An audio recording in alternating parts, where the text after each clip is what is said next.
I analyze it and I question it. So if they tell me that, okay, my karma has basically, because it's I've been a good person, I'll come back as a good person. Another person's karma might be bad because he's done a lot of bad things. All right, so maybe Hitler might come as a rat or something. Yes, because he's done a lot of bad things. That's kind of what they would say. Yeah. So when you come as a vermin, yes, what's it? A vermin, a vermin, yeah. A rat. What is the best thing a rat has to do in order to become a man again? I've read different things about that. See, that is a question you need to ask. I read that you go through the cycle of all the animals. Because I really, but it's a good and bad. No, he means how do you increase from the rat to the next level? I don't know. I'm not the right person to ask. But it's reincarnation though, isn't it? I'm not the right person to No, I ask. mean, what he means, I think what he means is logically question it. Like me, if I just logically question it, it doesn't really make sense. Wait, no, you can argue that you, as an animal, you just automatically go and be an animal until you get to be human. Yeah, okay, I get can just say that. No, but how do you go, what he means is how do you go from the rat to the next level? What do you do right to increase? In the next cycle, how do you become a man? Exactly. So that's the kind of logical questioning. No, that's fair, but that's the kind of logical questioning that he would do. Do you get what I mean? But then someone could just argue to that, oh well, if you're an animal, then you don't have to do anything, you just die. Until you get to human again and then it counts. But how do you increase? It doesn't make sense, bro. No, I just gave the answer. Go on, you just die as a rat. How did you get Scdawah up again? I don't know. You probably, maybe So how are you different from all the other rats then? If you're just going to be a rat, everyone's going to become a rat at one point and not go up. That means everyone who became a rat will become a human again. Yeah. It's not coherent. And then when you're human, it counts again. You're just saying Honestly, it's not coherent. To be honest. To me, if something that doesn't, if God is not going to serve justice to an individual who has done a lot of evil, that's the thing. They feel like all their souls together make up God. I mean, that's effectively what it is. There is no separate God. That's the whole thing, right? So all the souls make up God. Yeah, it's like all the souls are a reflection of the universal consciousness. That's how they say. Yeah, but that's what the Bhagavad Gita says. That's what it says. How is that different from pantheism, who think God is everything? It's not really. It's no different. There you go. But then, so basically, there's reincarnation. So what is down the toilet could be God. Yeah. What it could be the more spiritual thing could be God. Everyone believes God right in the toilet. Yeah, but hang on. Everyone believes God is everywhere anyway. Well, most religions believe as that. the Muslims. Muslims don't. You don't believe God is everywhere? Really? Is God in hell? No, I mean in the physical way. In the physical world. He has control over everything. But why only the physical world? Knowledge. The king of all kings. No, that is the worst thing to say only in the physical world, because the heavens and the hell is not in the physical world. Okay. So for anyone to say God is not in heaven, so you don't believe God is omnipresent? Well, not in the sense that the pantheists believe. That he exists in everything. God says in the Quran that is closer to you than your jugular vein. The question people ask is, how is that possible if God is not everywhere? It's basically by His knowledge. His knowledge transcends everything. Everything that you know of, everything that is physical, non-physical, it transcends everything. Because by knowledge He knows everything. He knows what is in the deepest pit, basically the blackest ant. That's what He does. God is omnipresent. Oh my God, you still Yeah, it's true. Omnipresent. We're finishing soon. No, not only Hindus. I think many other. Yeah, omnipresent, because they see that, but it's all an illusion anyway. So of course God is everywhere. Well, then you're telling me God is an illusion. Honestly. No. It means the world, the physical world is an illusion. Right? The physical world is an illusion. Everything includes the physical world. So if God is everywhere, and if everything is illusion, he's talking about the toilet. I know what you're saying. Everything that's not what they mean by that, obviously. Are you saying God is not in the physical world, according to their belief? They say that God is present everywhere. Exactly, which includes the physical world. Yeah. Okay.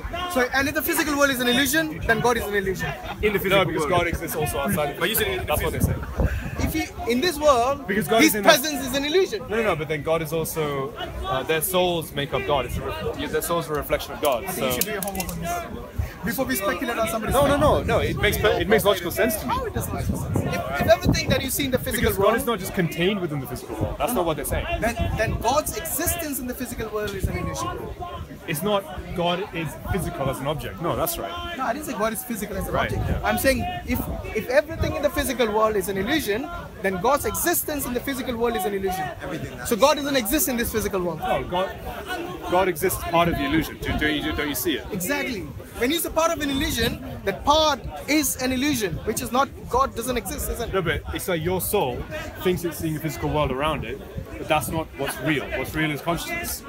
So when they say God is in the physical world, they don't mean God is in part of that illusion. It means that when you everything has sort of a nature of God inside it. That's what they're trying to say with it. You know basically what you're trying to say? You're saying that everything you can see and perceive and touch and feel is an illusion. But what is spiritual which you cannot see, perceive and feel, that is not an illusion. You flipped it completely the other way around to what the real world is. Have you realized that? That's exactly what you've done. You have flipped the real world into something that is an illusion, and the spiritual world into something that is a real existence, which really does exist, not an illusion. But that's what they're saying. That's the irony. That's the biggest irony I've ever heard. Because what they're getting at is so what far it you means have been to say. telling all this is an illusion. That world which you cannot see is not an illusion. How you put illusion? It might be. No, not you. It might be like the Matrix. You know? Yeah. I mean, that's the honestly, the Matrix is the closest idea similar to that. Well, I've always thought. Yeah, and by the way, yes. even in the Matrix, They wake up. even the Matrix. So that's why enlightenment would be news. They'd wake up out of the Matrix. I don't believe in rats though. Yeah, but anyway, I think it's the same. It's like you opening your spiritual eyes. We say this. I mean, it's the same in Islam, the same in all the religions. Because you see, religion. When you talk about religion, you need to take into account the physical and the spiritual world. You need to take into account the testimony of God and the testimony of the people that believe to be from God. This is what religion is. There is part faith, and there is part which you think about your common sense and your rationality as well. It's basically both. It's not one devoid of the other. You need to have both. You need to be in the real world and also at the same time experience the spirituality. Islam doesn't forbid you from either one. In fact, Islam wants you to stay real. In this real world, behave well with your parents, your children, your neighbors, your surroundings, treat your environment well. This is all to do with the physical world. You do not divorce from the physical world. You take it into account that this is part and parcel of who I am. Well, my viewpoint is, yeah, I exist very much in the physical world. It's my personal view. But it's interesting to hear different ideas. But you see, the most important thing is that this world that we live in is temporary. It's going to end one day. We are going to die one day. Every soul is going to taste death one day. Everyone dies. Yeah. Yes, regardless of your faith, your belief or your disbelief, you're going to die. And this is what I'm saying. What happens after that? For me personally, I'm okay with dying and ceasing to exist. Do you believe in reincarnation? No, you don't? So you think do you have a purpose? Do you believe there's a purpose in life? To live, well, to treat life as very precious. Live the best life I can.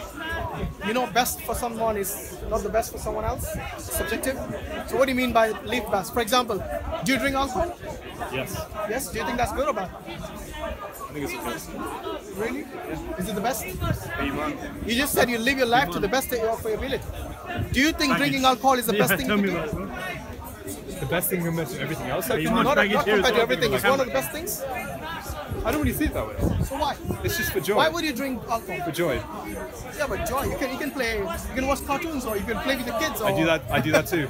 Exactly. But you see, what you're doing with alcohol is you realize it's harming your body. It's harming your liver, for example. That's okay. Do you think at the expense of joy that is worth it? Sorry, at the expense of your health, it is worth having that joy? I decide to drink an amount that I think is acceptable by my body, and I'm okay with that. You see, every alcoholic said that at one point in time. We live in a city. We live in a city that has air pollution. Is that good for us? Do you know what's the most cause death in the world? The city has air pollution. Is that good for us? You're not doing that to yourself. That is not something you're doing voluntarily. Yes, when you go to the supermarket and you pay for your drink and you drink it, yes, I don't go to the supermarket and buy pollution, do I? No, but you choose to live here. Yeah, but look, when I live here or live elsewhere, there's going to be some people can't afford to move. What do you want me to do? Live in a dome? You can go to a mountain. Which is you can go to free a from mountain pollution? where there's no pollution. Yeah, the name of it just go down to your reincarnation cycle. You can go to the mountains. Go to the mountains. I think there's pollution even on the Everest. No. People climb and they see all the dirt 90% on oxygen the, drops. The fact is, mate, not everyone can move though. Not everyone can move. So that's not forceful. So what he's trying to say is, when you're drinking alcohol, that's your choice. Let's be realistic. Simple. Come on. Let's Simple. be realistic. But when you're living somewhere, it's not like, let's say I don't agree with the pollution here. I can't just up and go, can I? It's not as simple as that. If I could, maybe I would. But the fact of the maybe I would. Maybe I would. But the fact, definitely. No, there's due to reasons. Yes. No. Children's schools. You make a choice. That's harming your body though, and you're drinking it. Exactly. When I don't see this harming my body. Really? So you think the alcohol doesn't harm your body at all? I decide not to look at it that way. Just because you turn a blind eye to the damage it does to your body doesn't mean that damage is going to go away. Biggest cause of No, that's true. At the time, look, But I told you, I've accepted the amount I drink. I'm okay with that. No, but you said, look, when It's you like, said, I smoke shisha sometimes. You know- That harms my body. wait, you know why I asked you about alcohol? Yeah, which one was that? Just clarify. Shisha, Why, is you know why I asked you about alcohol? Yeah. Because you said you live your life to the best of your ability. Yes. Yes? To me, drinking alcohol is not part of the best of my That's the ability. difference of opinion. Do you think, you said it yourself, it's the best thing. Most cause of death, alcohol abuse. I don't know if that's true. It's the biggest cause of I crime don't- in this country. but what is alcohol abuse? Okay, so can I just sorry? What's about It's basically the harm done from consuming alcohol. For It's not example, how much. It's not. If you just have one drink. do you know the But to you, Are you this gonna- much with someone with that much. you know the NHS revenue? For me. The NHS revenue, Yeah. majority of it goes into treating alcoholic-related cases, which impact directly or indirectly by alcohol. So do you think most people who drink alcohol are going to end up needing hospital treatment because of it? No, I'm not saying that. I'm saying the people who drink alcohol, they can knock someone down. They can basically They can. harm their family. Hear me Not out. that they will. Well, maybe you should go out on Saturday night and see what happens. That's not me. I didn't say it was you. Why taking it Wait, so- personally? no, because you asked me. Yeah, I asked you, whether but you me already drinking admitted it alcohol. harms your body. So I'm okay with that. And if you're okay with that, that's fine. There we go. Well, there you go. If you're okay with harming your body deliberately, that's your prerogative, not mine. But what I'm saying that is was it. if anyone tells me that this is the way I live my life to the best of my ability, I wouldn't include alcohol in it. That's the difference. That's fine. That's the difference of opinion. But you wouldn't either. Unless you're telling me that to the best of your ability includes alcohol. I don't think of it that way. Why? Because If you want to turn a blind eye to something that is wrong. it's still working. We don't use convert. So this is what I'm saying. If you're thinking consistently Yeah. about what is good for you as a human being, yes? I don't. Well, you should. Because I decide. I know what you're trying to say. I'm not that strict about it. No, it's not about That's strict. basically what I'm saying. It's about Not how you strict. treat your body, which has a right over you. Your body, It's my body. yeah, I know, but you have meditate, a right. You have a right. Your body. You said you live into the Your best body of has a your right I over you. meditate my mind. You're saying you're living your life to the best, right? Like to the best you can. Okay. You want the mic? Yeah. So what I'm saying is that this is something. Look, would you want your kids to have alcohol? Yeah. Would you want your children to have alcohol? After a certain age, I'm okay with that. No. When they what age is that? 16. 16? It's illegal in I this country. no? started drinking when I was 16. It's illegal in this country. no? 18 is illegal. No, if you go to a pub, you can have it with dinner. The pub, you can have Oh, with your mom and dad, Yeah. but not by yourself. Okay, so it's illegal by yourself. Under 16. Why do you think the government imposes ban? It's not good for kids under a certain age. It's No, but not why? good for their bodies.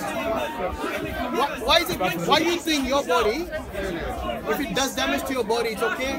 We shouldn't do damage to your children. No, it would do damage to them. It's like And it does young damage age. to yours as well.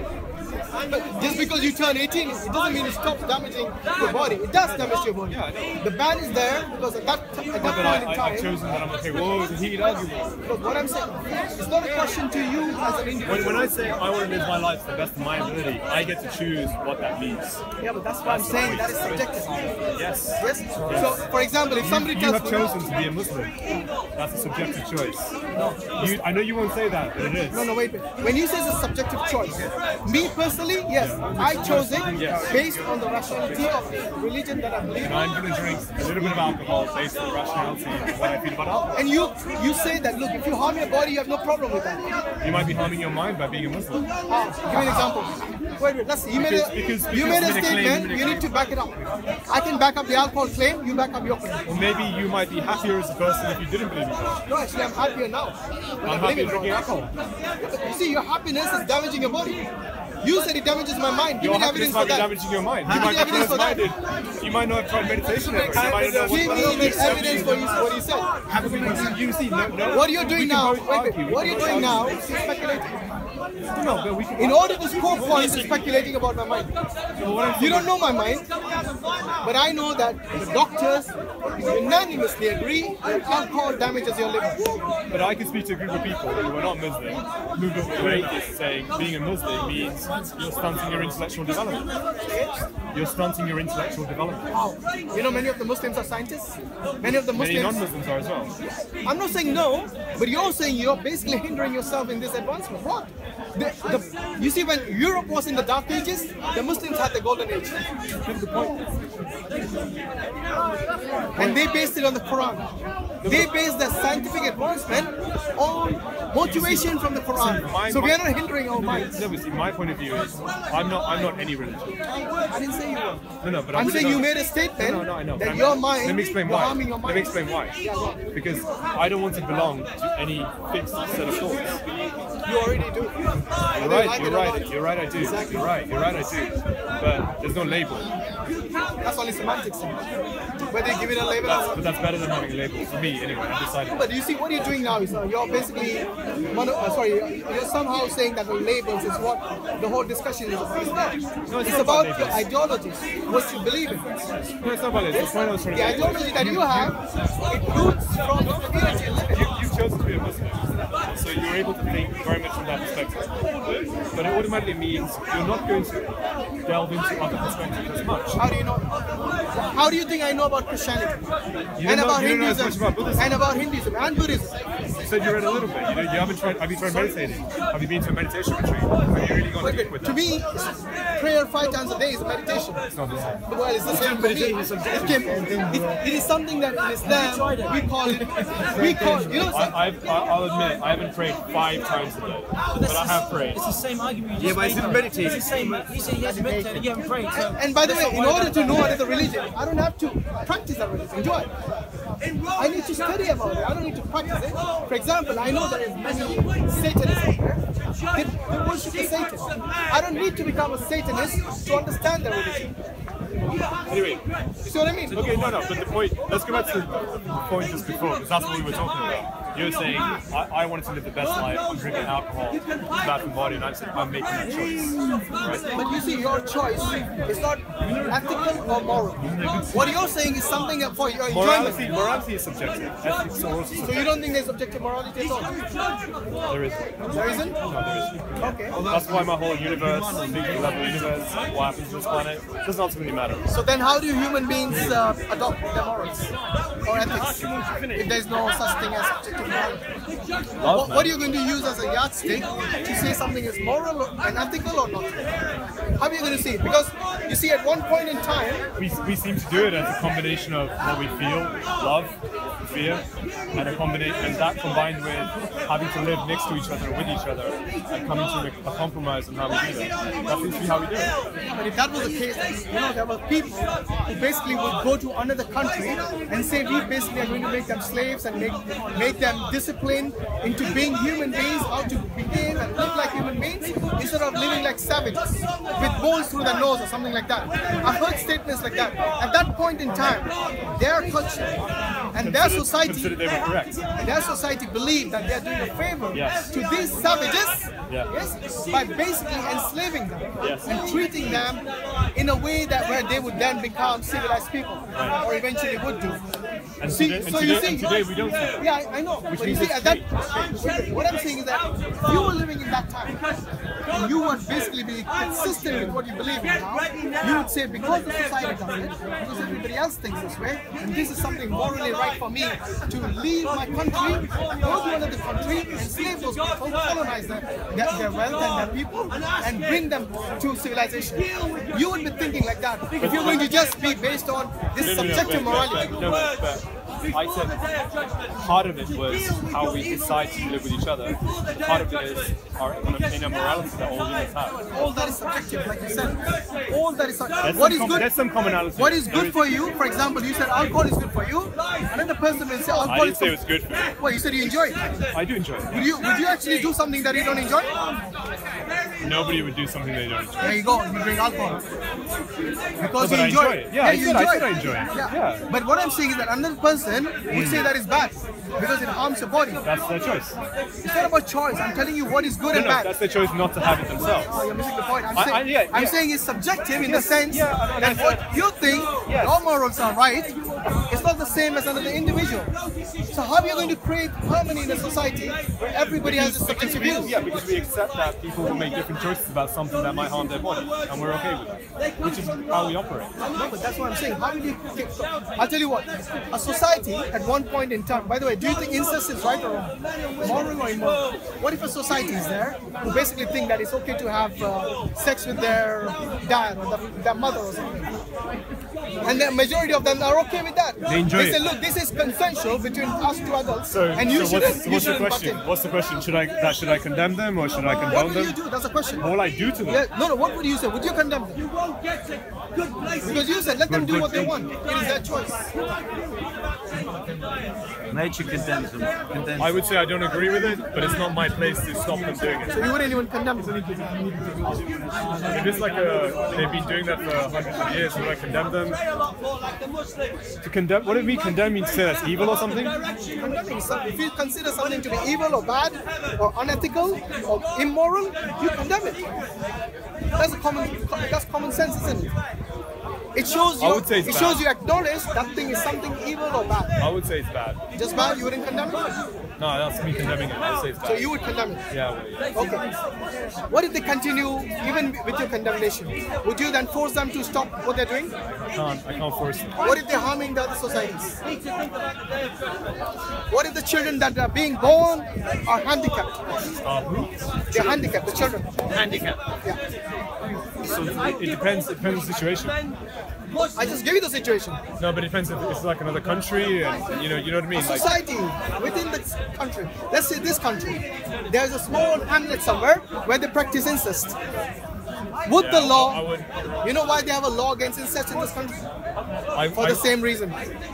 Because it's not. It doesn't just stop at condemnation. It goes to you. It goes for you as a society to stop that act, which is wrong. Physically. I would want to stop that. Yeah. You would want to stop it. Yeah, I would. Yeah. You see what you have just done? Earlier you were saying that you would only consider it wrong. Now you have taken 2 steps forward. You have not only acknowledged that it is wrong and you'll condemn it, but you are even willing to say that you should stop it physically. But that's because you said it's a small group of people in this society doing that. You know, everything starts with small. Every ideology, the problem is the ideology everything that starts out there. All your rules come from some divine revelation. No. Whereas I'm talking about let's have rules that we all collectively agree on. So we will never collectively agree. That's my point. True. That is what subjectivity is all about. We collectively agree on all kinds of stuff today. That's how we're able to live peacefully together. We cannot even agree simple, basic things. Well, we do, some don't. You just said simple, basic things. Do you really think everyone agrees with that? Yes. Why do they break the red light and go through it? Most people. Why do they do that? They get put in jail. Exactly my point. You know, if there was no law that they will not go to jail, and even if you have the traffic lights, they won't care about it. Because you see, you need. I'm not sure about that. No, you need. Tend to be quite compliant. What I'm saying is that you need some sort of legislation which includes physical punishment. If someone breaks the law, you cannot just say, I condemn this as good or I condemn this as bad and stop there. No. Yeah, but then that legislation we figure out collectively instead of having it divinely given to us. You know, most of the legislations in this country, they come from religious books. What's wrong with secular? What's wrong with secular? Still do. Still do. Trust me, still do. Many of the laws in there are still coming from a religious background. No, the laws today, like environmental regulation, that's not coming from the Bible. You know, laws like divorce, laws like inheritance, laws to property, even the law to vote for women did not come more than 100 years from today. Yeah, but I'm not disagreeing with that, but that's not how we operate today. That's the point. That's what I'm saying. This is something that you go by trial and error. What is better than that? Why can't you let the one who basically created you to legislate what is right and wrong? Right, instead of you going the Muslims or the Buddhists. Why didn't you study both and you didn't make up your mind? That's what people do. Yeah. Have you studied Islam? No, I like you said that. That's what people do. So what you just said is really key. I study both and I make up my mind based on which one appeals to me. In other words, there's no objective one. There's no objective when you say what appeals to me, you should do that without any bias. No one can do that. Well, you should. No one. You should try your best. Biased. Everyone's biased. No, I agree. There's some bias somewhere. Biased, yeah. But you know, there are many people who basically completely oppose Islam, and then when they read it with the context of the Quran, they became a Muslim. So to me, they did not have a bias to become a Muslim. They came through the intellectual reasoning, and that is what I expect you to do. That means nothing to me, because there are people who went intellectually to Christianity, to atheism, to Buddhism, all kinds, right? Yeah, I didn't say they didn't. You know, but anyone who says that I'm going to just do as I please in this life, you can't do that. Yeah, you can't do that. You can't physically do that. And if you're sincerely looking for something as an ideology, you cannot bring your biases and your basically inconsistent. People always do. Try to be as sincere with yourself as possible. You can try, but the point you made was key. Ultimately, you choose something that already speaks to what you feel on the inside. That's why people become Muslims, Christians, atheists, whatever, right? That's why not everyone becomes one thing, because people are different. That's why I'm telling you, everyone doesn't agree. Which is why you need a society where we collectively agree on compromise. We don't. That's what I'm telling you. We don't. Sometimes we do. We don't. Okay, I'll tell you what. When you say collectively, I'll tell you what. The only way you can have what you're having is if everyone follows the same rule book. We're all going to be Muslims. No discussion needed. Islam doesn't say you should only be Muslim, even if you're a non-Muslim. In Muslim country, a non-Muslim can behave like a non-Muslim as long as he doesn't break the rules. And the rules are basically very similar to what rules you have in this country.